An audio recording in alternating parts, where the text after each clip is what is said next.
আচ্ছা, আজকে হচ্ছে তোমাদের সাথে আমার লাস্ট ব্যাচের, আমাদের গত সেশনের যে ব্যাচটা ছিল সেই ব্যাচ থেকে একটা স্টুডেন্ট জয়েন হয়েছে।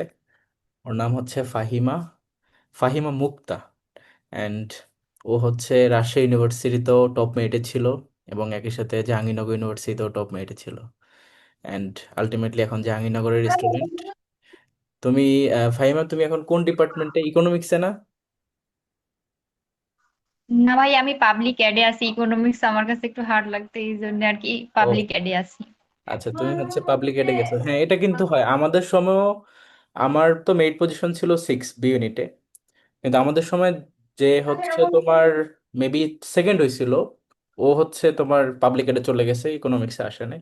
কারণ অনেকে ইকোনমিক্স একটু টাফ মনে করে, এটা স্বাভাবিক। তো পাবলিক এড আর ইকোনমিক্সের মধ্যে এই কারণে অনেক মেরিটোরিয়াস স্টুডেন্ট সাফল হয়, এক একজন এক এক জায়গায় চলে যায়। আর তুমি হচ্ছে রাজশাহী ইউনিভার্সিটিতেও তো 76 মেরিট ছিল, তাই না? যতটুকু আমার মনে পড়ে। মেরিট এবং আমার লয়ে মেরিট ছিল 63। হ্যাঁ হ্যাঁ, তার মানে লতেও তোমার চান্স ছিল, ওকে। আর তুমি রাজশাহীতে ভর্তি হও নাই, জাহাঙ্গীরনগরই আসছো, তাই তো? এটার কারণ কি? হ্যাঁ, রাজশাহীতে আমি তো রাজশাহী। রাজশাহীতে তো অনেক সিট, আর তার মধ্যে ভাইয়া তোমার মেরিট টপে। হ্যাঁ, অনেকেরই কনফিউশন যে রাবির লস হেরে কেন যাবে, তাও আবার পাবলিক এডে। হ্যাঁ তো হ্যাঁ, আমার মেন প্রায়োরিটি ছিল হচ্ছে public। একটা ইমোশন কাজ করতো জাবির প্রতি, এই জন্য আর কি আমার জাবিতে আসে। ওকে। আমি রাশের জন্য ওইভাবে প্রিপারেশন নিই নাই, জাস্ট জাবির জন্য নিয়েছিলাম, বাট ওইখানে আমার হোম ডিস্ট্রিক্ট এক্সাম দিয়েছিলাম এই আর কি। আচ্ছা, তো তুমি হচ্ছে তোমার ছোট করে পরিচয়টা বলো, তোমার কলেজ, তোমার জেলা, এন্ড আলটিমেটলি এখন জাহাঙ্গীরনগরে পড়তেছো। সো তোমার মতো করে ছোট করে পরিচয়টা দাও সবাইকে। আচ্ছা, আসসালামু আলাইকুম। আমার নাম মুসমাত ফাহিম আক্তার মুক্তা। আমি তাহিরপুর ডিগ্রি কলেজ থেকে আমার এসএসসি কমপ্লিট করেছি এবং বর্তমানে আমি জাহাঙ্গীরনগর ইউনিভার্সিটিতে পাবলিক অ্যাডমিনিস্ট্রেশনে 55 বেসে ভর্তি রয়েছি। আচ্ছা, সো সবারই ধরো একটা কোশ্চেন, বা আমি এটা আস্ক করি ইউজুয়ালি স্টুডেন্টদেরকে, যে আমাকে খুঁজে পাইলে কিভাবে, আমার ব্যাচ কিভাবে। আর আমার যতটুকু মনে পড়ে, যে তোমার ভর্তির সময় মেবি তোমার সাথে আমার কথা হয় নাই, তোমার হাজবেন্ডের সাথে আমার কথা হয়েছিল, তাই না? উনি জি ভাইয়া। ভর্তি করছিল। তো আলটিমেটলি বিষয়টা কি আমি বুঝতেছি না, তুমি একটু ডিটেলসে যদি বলতা। আচ্ছা, আমার হাজবেন্ড হচ্ছে ইউটিউব স্ক্রল করতে করতে আপনার ভিডিওটা আসলে দেখে। আপনি একদিন ক্লাসে বলেছিলেন যে আপনার ভিডিও বেশিরভাগই ইউটিউব থেকে দেখে আসলে আপনার সাথে কন্ট্যাক্ট করে, সেরকম আমাদের সাথে হয়েছিল আর কি। আমার হাজবেন্ড ইউটিউবে দেখে দেন আপনার সাথে কন্ট্যাক্ট করে, তারপরে আপনার ব্যাচে ভর্তি হয়। ওকে, তার মানে ইউটিউব থেকেই তোমার ভিডিও দেখে, এরকম বুঝতে পারছি না। এমনিতে অনেক স্টুডেন্ট আবার এভাবে আসে, ধরো তোমরা চান্স পেয়ে গেছো তোমাদের থ্রুতে, বা তোমাদের সাথে জুনিয়র যারা আছে ওরা তো তখন ধরো জিজ্ঞেস করে যে কিভাবে প্রিপারেশন নিছে, তো ওইভাবে তখন আবার আমার প্ল্যাটফর্ম সাজেস্ট করা হয়, তো ওইভাবে অনেক স্টুডেন্ট আসে। ইনফ্যাক্ট এখানে অনেকেই আছে যারা তোমার এই প্রিভিয়াস স্টুডেন্টদের থ্রুতেই, তো এভাবে আর কি চলতেছে। আচ্ছা, তো ওভারঅল তুমি আমার ব্যাচে জয়েন করছিলে তো মেবি শুরুর দিকে অথবা মিডলে, তুমি শেষ দিকে জয়েন করো না, তুমি অনেক আগে থেকেই ছিলা, যতটুকু আমার মনে পড়ে। তো দিন থেকে ব্যস্ত ছিলাম এবার পর্যন্ত। হ্যাঁ হ্যাঁ, ওকে। আর তোমার এমনিতে ওভারঅল প্রিপারেশন বা তুমি সেকেন্ড টাইমার ছিল না ফার্স্ট টাইমার? সেকেন্ড টাইমার ছিলাম। ওকে, সেকেন্ড টাইমার ছিল, তাহলে তো নিশ্চয়ই অ্যাডমিশনের একটা বড় সড়ো গল্প আছে। তো তুমি তোমার মতো করে তোমার এক্সপিরিয়েন্সটা বলো, প্রিপারেশনের ফার্স্ট টাইম থেকে শুরু করে সেকেন্ড টাইম জাহাঙ্গীরনগর রাজশাহী সবকিছু। আচ্ছা, যেহেতু আমি ম্যারিড, সেহেতু আমার প্রিপারেশন অন্যরকম থাকবে, স্বাভাবিক বিষয়। আমি ফার্স্ট টাইমে ওইভাবে কোথাও প্রিপারেশন নেই এবং গাইডলাইনও পাই না। তো জাবিতে দিয়েছিলাম, কিন্তু তো আমার হাজবেন্ড আর অন্য কোথাও আমাকে বলছিল যে অন্য কোথাও এক্সাম দিতে দিবে না। তারপরে সেকেন্ড টাইম বাসাতেই শুরু করি। আমার অন্যান্য কোনো মানে কোচিং এও ভর্তি হই নাই বা কোনো প্রাইভেট পড়ি নাই। দেন আপনার ভিডিও দেখি, দেখে ওইখানে আপনার প্ল্যাটফর্মে আসি, ওইখান থেকেই আসলে শুরু করা। ওকে, তো কিভাবে প্রিপারেশন দেন, কিভাবে পড়াশোনা করছো, আলটিমেটলি পরীক্ষাতে কি এক্সপিরিয়েন্স ছিল, সবকিছুই বলো। অ্যাডমিশন হচ্ছে আমরা কোথা থেকে শুরু করব এবং কোথায় গিয়ে শেষ করব, এটা নিয়ে আমাদের একটা কনফিউশন কাজ করে সবার মাঝেই। তো সেইখান থেকে আমার মনে হয় আমি নিজের যে এক্সপেরিয়েন্সটা সেখান থেকে শেয়ার করতে পারি, যে আপনার ব্যাচে ভর্তি থাকলে কোথা থেকে শুরু করব এবং কোথায় গিয়ে শেষ করব, এইটা আসলে ভাবার বিষয় আমাদের নাই। আপনার পিডিএফ, আপনি যেইগুলো বই সাজেস্ট করেন ওইগুলা এনাফ, কিছু পড়তে হবে বলে আমার গুলো পড়েছিলাম, এবং সাথে আপনি যে বইগুলো সাজেস্ট করতেন ওইগুলো আর কি ফলো করতাম, এই আর কি। আমার এখানে একটু সাউন্ডে মনে হচ্ছে প্রবলেম হচ্ছে নাকি? তোমরাও কি ঠিকঠাক শুনতেছো মাঝখান দিয়ে? না ভাই, আটকে গেছিল। হ্যাঁ হ্যাঁ, তার ঠিক মানে আছে। আচ্ছা, সমস্যা নেই, এখন ঠিক আছে। এখন হচ্ছে তুমি ওভারঅল সাবজেক্ট ওয়াইজ কিভাবে প্রিপারেশন নিছিলা, দেন পরীক্ষার সময় তোমার এক্সপেরিয়েন্স, প্রিপারেশন থেকে পরীক্ষাতে কিভাবে ইমপ্লিমেন্ট করছো, সবকিছু মিলিয়ে বলো, যাতে করে ওরা একটা ভালো গাইডলাইন পায় যে ওরা কিভাবে এখন প্রিপারেশনটা নিতে পারে প্রতিটা সাবজেক্ট ওয়াইজ। ধরো 5টা subject, Bangla, English, GK, math, IQ, কিভাবে পড়ছিলা বা আমাদের ব্যাচের কন্টেন্ট কিভাবে কভার করছিলা, দেন আলটিমেটলি পরীক্ষাতে যখন ভোকাবুলারি তো অ্যাটেন্ড করছো পড়েছিলাম, এবং সেটা। বই বলতে প্রিপারেশনের যেগুলা বই আপনি সাজেস্ট করছিলেন, ম্যাথের হচ্ছে ম্যাথ সলিউশন, ক্লাইমেক্সের, আইকিউ সামিট, আর আপনার পিডিএফ ইংলিশের জন্য মাস্টার্স কম্পিটিটিভ ভোকাবুলারি বইগুলা। আর আপনার পিডিএফ গুলো আমি শেষ করতাম। আর আপনার কাছে পড়ার বিশেষত এটা হচ্ছে, আমি ইংরেজিতে অনেক উইক ছিলাম, গ্রামাটিক্যাল পার্টটা।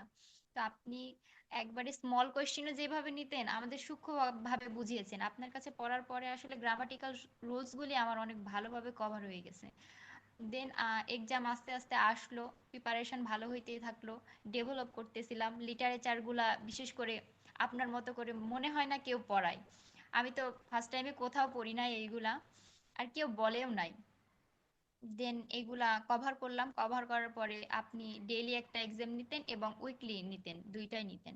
তো হুম। আমি দুইটাতে অ্যাটেন্ড করতাম, দেখ মোটামুটি ভালো একটা রেজাল্ট আসতো, টপ মেরিটেই থাকতাম আর কি। দেন হ্যাঁ, তুমি তো এক্সাম ফার্স্ট দিলাম, সেকেন্ড এরকম মেরিটেই থাকতা সবসময়। এরকমই থাকতাম আর কি।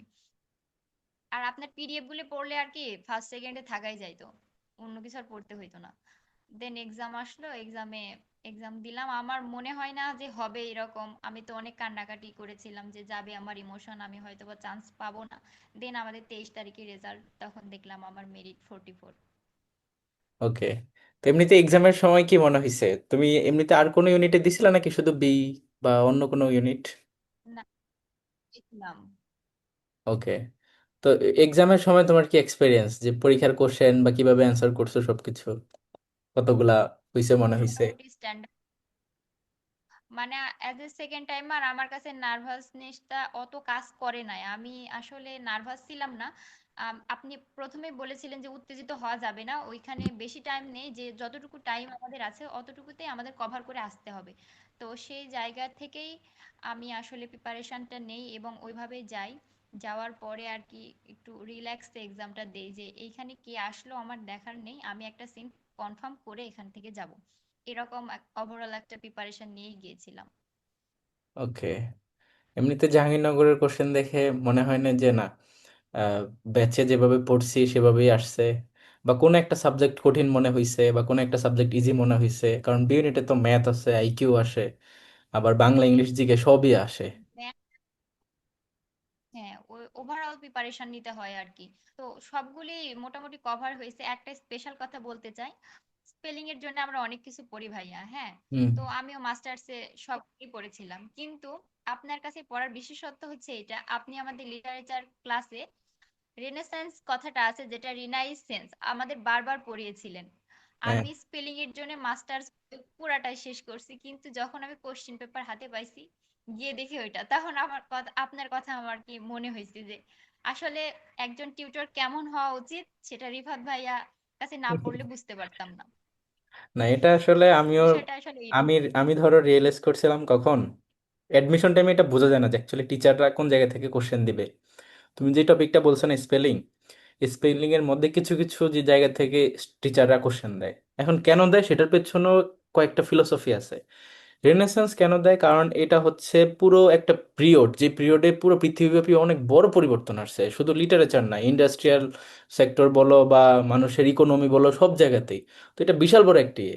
আবার ধরো টিচাররা হচ্ছে রিসার্চ করে, বিভিন্ন জিনিসে স্টুডেন্টদেরকে রিসার্চ করায়, তারা সায়েন্টিস্ট হিসেবে কাজ করে, তারা যে কোনো কিছু, ইউনিভার্সিটি টিচারদের কাজই তো হচ্ছে রিসার্চ এগুলো নিয়ে। তো সেখানে একটা হচ্ছে তোমার যে মানুষকে যে কোশ্চেন করাবে, মানুষের কাছ থেকে সার্ভে করবে, এই জন্য ওটা বলে কোশ্চেনিয়ার, ঠিক আছে?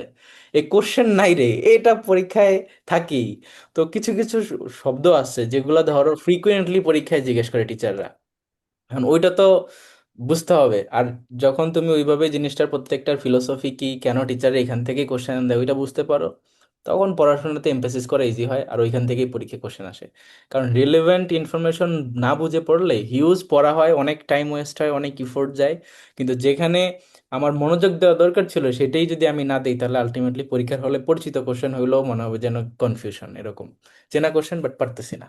তো এনিওয়ে, ওইটা আমি স্টুডেন্টদের জন্য সবসময় করি যে দাগিয়ে দাগিয়ে দাগিয়ে দাগিয়ে, বা কোনটা থেকে আসতে পারে, কোনটা 3 স্টার, কোনটা 5 স্টার, কোনটা 10 স্টার, সবকিছুই বলে দিই। এনিওয়ে, আর তোমার এমনিতে ম্যাথ এবং আইকিউতে কেমন পারছো ওইটা একটু ওদেরকে বলো, কারণ এটা আই গেস অনেকেরই হচ্ছে ভয় কাজ করে এখানে। অনেকে আবার ম্যাথসে ভালো, আবার অনেকেরই ভয় কাজ করে যে ভাই বি ইউনিটে ম্যাথ আছে, আইকিউ আছে, আমরা বি ইউনিটে পারবো কিনা। তো এটা একটু তুমি বলো যে অ্যাকচুয়ালি কেমন আসে, বা আমাদের ব্যাচে ক্লাস করার পর ওগুলা পারবে কিনা, এরকম। আসলে ক্লাসটা আছে যে ক্লাস করে না, বাট আচ্ছা ফাহিমা, তোমার নেটওয়ার্ক মেবি একটু প্রবলেম করতেছে, তুমি ভিডিওটা অফ করে দাও, তাইলে আই গেস হয়তো তোমার সাউন্ড সবাই ক্লিয়ারলি শুনবে। পরে থেকে আমি এক্সামে সবগুলো অ্যাটেন্ড এবং হচ্ছে যে ক্লাস করতাম, এক্সাম অ্যাটেম্প্ট করতাম, আপনার পিডিএফ গুলি ভালো করে পড়তাম। এবং আপনার কাছে ম্যাথ আইকিউ পড়লে মনে হয় না যে বাইরে থেকে কোথা থেকে পড়তে হবে, ওইগুলাই ওভারঅল আসে। আপনি ম্যাথের আসলে সবকিছুই পড়ান, সূত্র থেকে শুরু করে যে কোনো জায়গা থেকে আপনি দিলে আপনার পিডিএফ গুলি পড়লে মনে হয় যে পারা যাবে। আমি ম্যাথের কোনো আলাদা কোনো প্রিপারেশন নেই নাই, আপনার কাছেই পড়েছি পিডিএফ গুলি, এবং ক্লাইম্যাক্সের ম্যাথ সলিউশন বইটা পড়েছি। তো ওইখান থেকে পড়লে কভার হয়ে যায়। আর আইকিউ আপনার একটা অনেক বড় পিডিএফ আছে, পিডিএফটা পড়েছিলাম। আর হচ্ছে যে আইকিউ সামিট বইটা পড়েছিলাম। ওভারঅল এগুলা পড়লেই হয়ে যায়। আসলে কোশ্চিন আমরা মনে করি অনেক কিছু পড়তে হয়, তেমন না। যেগুলি পড়বো ওইগুলো আসলে মনোযোগ দিয়ে সহকারে পড়া উচিত, এটাই মনে করি। ওকে। আর এমনিতে তোমার মার্ক কত ছিল বি ইউনিটে? 52। 52 আউট অফ 80? হ্যাঁ। তার মানে টোটাল ছিল 72 এরকম। জিপিএ তোমার কত ছিল? জিপিএ 5.5, মানে 20 ছিল দুইটা মিলে। 20 ছিল, তার মানে তোমার টোটাল মার্ক 72 অ্যান্ড তুমি এটির ভিতরে 52 পাইছো। ওকে, হ্যাঁ, ঠিক আছে, এরকম মেরিটেই থাকতে হয়, এরকম মার্কেই চান্স পেতে হয়। কারণ আমার সময় যখন আমি পরীক্ষা দিয়েছিলাম, আমার মার্ক ছিল বি ইউনিটে 54.75, তোমার টোটাল ছিল 74.75 এরকম। তাতে করে আমার মেরিট ছিল 6 বি ইউনিটে। তো যারা ধরো তোমাদের মানে বি ইউনিটে চান্স পাওয়ার ইচ্ছা, দ্যাট মিনস তোমাকে 50 আপ মার্ক পেতে হবে আউট অফ 80, ঠিক আছে? আর তোমাদের সময় তো একটা শিফট ছিল, তাই না? মেয়েদের বি ইউনিটে একটা শিফটই তো ছিল। না, দুইটা শিফট ছিল আমাদের। আমি ও, সেকেন্ড তাহলে শিফটে ছেলেদের ছিলাম। একটা ছিল হয়তো। আমি তখন মনে পড়ে না, যে ছেলেদের স্টুডেন্ট একটা মেয়েদের বলছিল যে ভাইয়া আমার মেরিটার তো চান্স পাবো কিনা, তখন দেখলাম যে কাদের কয়টা শিফট। তো এটা মনে পড়ে যে কারো একটা ছিল, কারো দুইটা ছিল এরকম। এনিওয়ে, তোমার রাজশাহী ইউনিভার্সিটির এক্সপিরিয়েন্সটা বলো, কারণ রাজশাহীতে তুমি টপ মেরিটে ছিলে, সেখানেও তোমার মেরিট ছিল 76। তার মানে তুমি সেখানেও টপ সাবজেক্ট ল বলো, ইংলিশ, ইকোনমিক্স, যেটাই বলো সেগুলোও পাইতা। তো ওইখানকার পরীক্ষার এক্সপিরিয়েন্স বলো। আর ওইখানে তো মেবি 3টা সাবজেক্ট, টুকটাক যদিও ম্যাথ আসে। তো সবকিছু বলো কিভাবে পরীক্ষা রাজশাহীতে দিছো। করতে হয় না। আমি আপনার কাছে জাবির প্রিপারেশন নিলে ওভারঅল রাবির প্রিপারেশন নেওয়া হয়ে যায়। আমার আসলে ওইভাবে এক্সাম দেওয়ার কোনো ইচ্ছা ছিল না, আমার হোম ডিস্ট্রিক্ট ওইখানে, এই জন্য আর কি গিয়েছিলাম। আমার 23 তারিখে রেজাল্ট, তারপরে আমি কোনো প্রিপারেশন নিয়ে নাই। আমার বাসায় একটা ইমার্জেন্সি অ্যাক্সিডেন্ট হয়েছিল আর কি, আমার হাজবেন্ড। তো ওনার টেক কেয়ার করার জন্য আমি আর কোনো প্রিপারেশন নিতে পারি না, জাস্ট 17 তারিখ গিয়েছিলাম এবং হচ্ছে যে পরীক্ষাটা দিয়ে আসি আর কি। রাজশাহীতে ওভারঅল কোনো প্রিপারেশন নিতে হয় না, জাবির প্রিপারেশন নিলেই হয়ে যায়। কিন্তু রাজশাহীতে ল এবং ইংরেজির জন্য আলাদা রিটেন এক্সাম দিতে হয়। আর এখানকার আইকিউ ম্যাথ পড়লে দু একটা দেয়, ওইগুলাই হয়ে যায় ওভারঅল। আর রাবির কোশ্চিন জাবির চাইতে অনেক ইজি হয় আমার কাছে মনে হয়। ওকে। এমনিতে রাজশাহীতে তো ধরো আহ, দেখা যায় যে অনেক স্টুডেন্ট এমনিতে টার্গেট করে যে রাজশাহী ইউনিভার্সিটির লতে যাবে। তো তোমার ল কেন পছন্দ ছিল না, বা কি কারণে এটা বলো? নাকি ল না, মানে জাহাঙ্গীরনগর হয়েছে তাই আমি জাহাঙ্গীরনগরেই পড়বো, রাজশাহী হোক যাই হোক পড়বো না? কেউ ওইভাবে করতে চায় না, বাট আমার ফ্যামিলি থেকে বিশেষ করে আমার হাজবেন্ড আসলে জাহাঙ্গীরনগরে দেওয়ার ইচ্ছা ছিল, এই জন্য আমার এখানে আসা। ও আচ্ছা, এই গল্পটা যদি একটু শুনি, মানে আই ডোন্ট নো, এটা আমার ভাবে বলা ঠিক না। ইউজুয়ালি বিয়ের পর তো স্টুডেন্টের প্রিপারেশন আরো কমে যায়, লাইক এখানে আবার তোমার হাজবেন্ড ডিফারেন্ট, তিনি একটু ইউনিক, সে তোমাকে নিজে ভর্তি করতেছে, আমার করছে। আমার মনে পড়ে মান্থলি ইনস্টলমেন্টে পে করা হইতো, উনি আমাকে মান্থলি টাইম মতো ফিটা দিয়ে দিত। অ্যান্ড আই গেস তোমাকেও মোটিভেট করছে প্রিপারেশনের জন্য। তো হোয়াই, আই মিন, কিভাবে? আমি সেটা বলতে পারবো না, আর আমার বিয়ে হয়েছে ভাইয়া 2020-তে। ওকে। তখন থেকে আসলে আমি এইভাবে পড়াশোনা চালাচ্ছি। আর আমার অ্যাডমিশন দেওয়ার ইচ্ছা ছিল না, বাট ওর ইচ্ছা ছিল যে না, একটা পাবলিকে পড়ুক, ভালো কিছু করুক। দেন ওইখান থেকে আমাদের হচ্ছে যে বাসা নওগাঁতে, কিন্তু আমরা রাজশাহীতে থাকি। ওইখান থেকে আসলে প্রিপারেশনটা নিয়েছিলাম। আমার হাজবেন্ডেরই মেনলি ইচ্ছা ছিল যে একটা পাবলিকে পড়ুক। দেন আপনার সাথে কন্ট্যাক্ট করলো, ইন্সপিরেশন বলেন সবকিছুই আমাকে উনি গাইড করেছেন আর কি। আচ্ছা, বুঝতে পারছি। কিন্তু অ্যাজ এ অ্যাডমিশনে আসা অতটাও সহজ ছিল না। ক্লাস 9 থেকে এই পর্যন্ত আসা খুব একটা ইজি ছিল না আমার জন্য। হ্যাঁ। না, এখন তো তুমি ধরো মানে পাবলিক ইউনিভার্সিটি স্টুডেন্ট, তার মধ্যে টপ পাবলিক ইউনিভার্সিটি। সো এখানে যেটা বলবো যে জাহাঙ্গীরনগর ইউনিভার্সিটি অনেক ভালো একটা ইউনিভার্সিটি, সুযোগ সুবিধা বলো, স্টুডেন্টদের থাকার সুবিধা বলো, রেসিডেন্সিয়াল ইউনিভার্সিটি। তুমি কি হলে থাকো নাকি বাহিরে? জি ভাইয়া, এখন আপাতত হলেই থাকি, কিন্তু এখন আসলে পরিবেশটা বোঝার জন্য আর কি হলে থাকা। কিছুদিন পরে আসলে ওকে। বাইরে বাসা নেওয়ার ইচ্ছা আছে। হ্যাঁ। তো জাহাঙ্গীরনগরে ধরো হলের সুবিধা বা যাতায়াতের সুবিধা বা আলাদা একটা ঢাকার মধ্যে ইউনিভার্সিটি, বাট এটার এনভায়রনমেন্টটা পুরোপুরি আলাদা, যে ইউনিভার্সিটির ডমিনেশন যেটাকে আমরা বলতে পারি, বা ইউনিভার্সিটির একটা সুপারভিশন আছে সব কিছুর মধ্যে। তো সবকিছু মিলে জাহাঙ্গীরনগর ইউনিভার্সিটির স্টুডেন্ট লাইফটা অনেক সুন্দর হয়। আমাদের তো ধরো অনার্স শেষ, এখন মাস্টার্স চলতেছে। বাট আমার নিজের এক্সপিরিয়েন্স যদি আমি বলি, আমি তো পাবলিক ইউনিভার্সিটি কয়েকটা এক্সপিরিয়েন্স করছিলাম। খুলনা ইউনিভার্সিটিতে 6 মাস একটা সেমিস্টার কমপ্লিট করছি, বিউপিতে প্রায় 1.5 মাসের মতো ক্লাস করা হয়েছে। দেন এমনিতেও তো জানি আদার্স ইউনিভার্সিটির কি কি অবস্থা। তাতে করে কেউ যদি জাহাঙ্গীরনগরে চান্স পায় আসলে, এই জন্য এটা অনেক কম্পিটিটিভ, যে সবারই টার্গেট থাকে। মানে মনে হয় যেন হাজার হাজার স্টুডেন্ট পরীক্ষা দিতে আসছে, লাখ লাখ স্টুডেন্ট পরীক্ষা দিতে আসছে, আর সিট খুবই লিমিটেড, তার মধ্যে কিছু লাকি স্টুডেন্ট এখানে ক্র্যাক করতে পারে। তো এটা আসলে অনেক ভালো। আর সৌন্দর্যের দিক থেকেও যদি বলি, জাহাঙ্গীরনগরের তো তুলনা হয় না। এখানে সবাই মানে ভালো একটা এনভায়রনমেন্টে থাকতে পারে। তো আমিও ধরো এখন তো শেষ, কিন্তু আমার জাহাঙ্গীরনগর নিয়ে শুধু পজিটিভ মেমোরি, কোনো এখন পর্যন্ত কোনো নেগেটিভ মেমোরি আমার এক্সপিরিয়েন্স হয় নাই। তো এটা একটা ভালো দিক। আবার এখন তো র্যাগিং বলো বা সিনিয়র জুনিয়রদের মধ্যে যে একটা প্রবলেম, ওগুলোও এখন নাই, অনেক ফ্লেক্সিবল হয়ে গেছে এনভায়রনমেন্ট। মানে সবকিছু অনেক ফ্রেন্ডলি। বরং দেখা যায় জুনিয়ররাই সিনিয়রদেরকে আরো বেশি রুল করে আর কি, কারণ সিনিয়ররা ভয় কিছু বলতেও পারে না, কখন গিয়ে গিয়ে আবার নালিশ করে দেয়। আর পড়াশোনার ব্যাপারে বলো, টিচারদের বলো, টিচাররা অনেক ফ্রেন্ডলি। প্রত্যেকটা ডিপার্টমেন্টেই যারা একটু ভালো পড়াশোনা করে ওদেরকেও সাপোর্ট করে টিচাররা, প্লাস সিজি, সবকিছু মিলিয়ে আর কি। যেটা আমার দেখা এক্সপিরিয়েন্স, কারোর সাথে ওই ধরনের কোনো নেগেটিভ কিছু দেখিনি। তো as a student, public university student হিসেবে জাহাঙ্গীরনগর বেস্ট আর কি। জাহাঙ্গীরনগর স্টুডেন্টরা তারাও লাকি এদিক থেকে। আচ্ছা, তো তুমি তোমার কাছে দেখি ওদের কোনো কোশ্চেন আছে কিনা, তাহলে জিজ্ঞেস করি। তোমরা কোনো কোশ্চেন করবো? ওকে, এনিথিং? হ্যাঁ, একটা কোয়েশ্চেন ছিল। হ্যাঁ, বলো।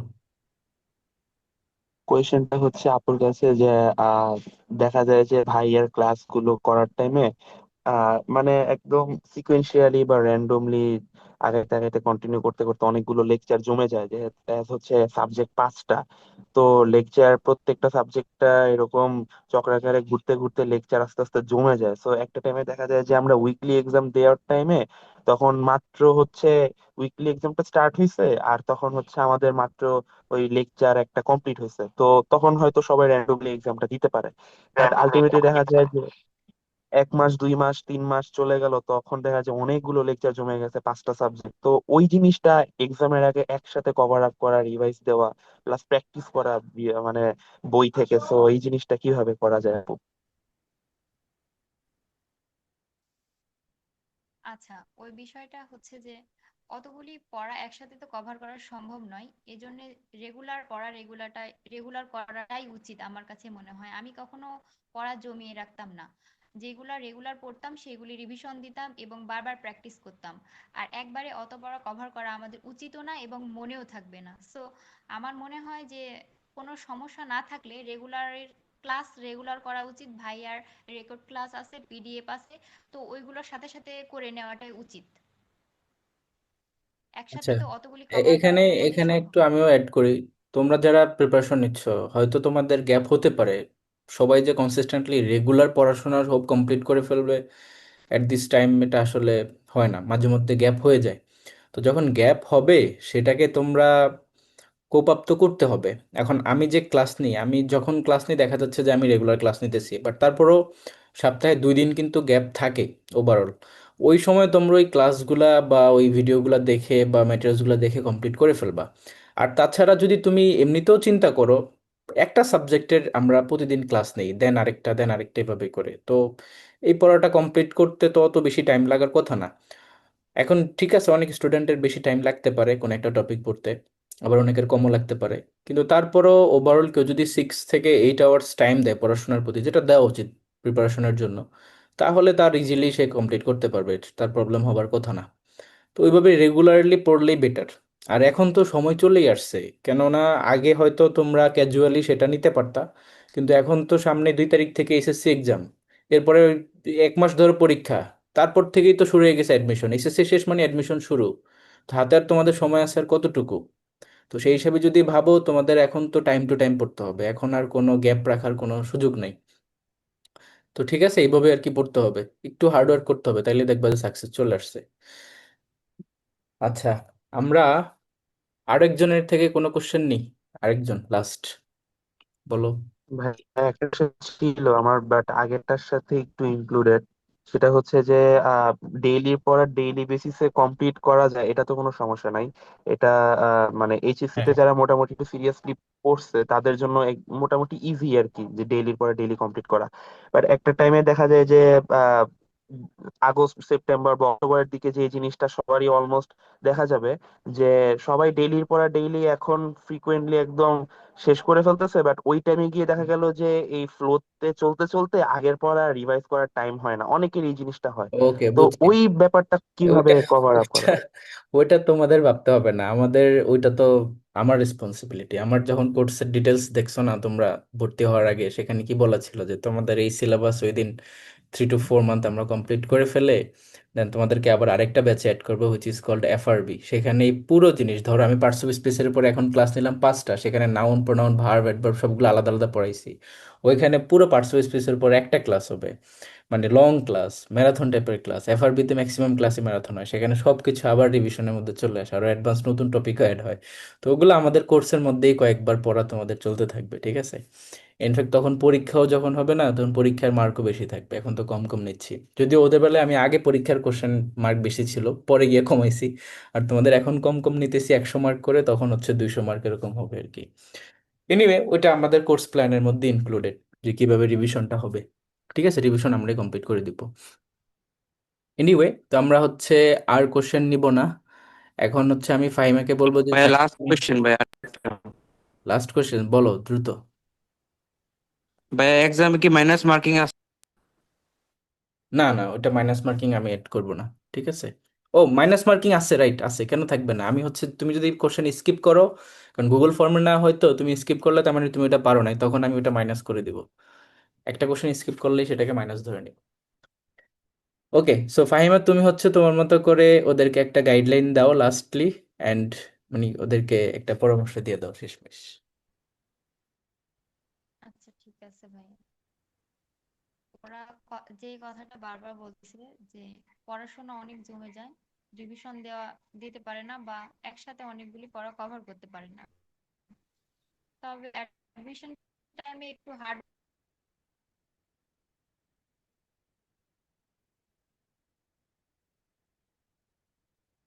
ওয়ার্ক, ইউনিক কিছু থাকতে হবে আমাদের মাঝে, তবেই না আমি টপ মোস্ট একটা সাবজেক্ট পাবো বা ইউনিভার্সিটি একটা মেরিট। একটু হার্ড ওয়ার্ক না করলে তো আমাদের কোনো মতেই টপ মোস্ট ইউনিভার্সিটিতে চান্সও পাবো না বা একটা পাবলিকেও আসতে পারবো না।